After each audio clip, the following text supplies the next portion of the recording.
2 months pa lang kami, nag-I love you na siya. Parang feeling ko, totoo naman. By words lang, tanga na naman ako. Buti na lang. Aware ka. Teka lang, basahin muna natin to. Hi miss, I need your advice. May ka-talking stage po ako bago pa lang kami. Mag-almost 2 months na po talking stage. 1 week pa lang, nag-I love you na.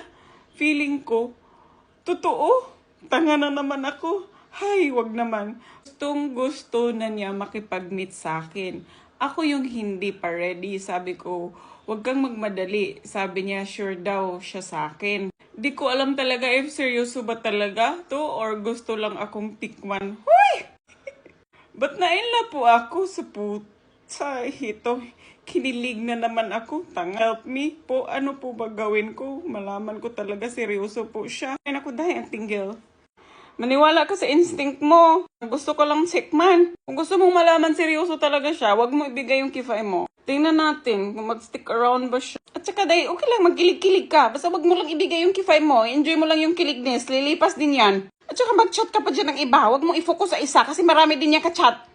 Alkansi ka. Lugi. I-meet mo siya tapos tomorrow mag-meet ka rin ng iba. Basta meet lang. Wag mo lang ibigay yung katawan mo. Kasi precious yan. At ito, kung malapit naman siya sa iyo, kasi nga, di ba sabi mo, accessible naman kayo mag-meet up, tell him something na nagka-problema ka. For example, nasira yung charger ko.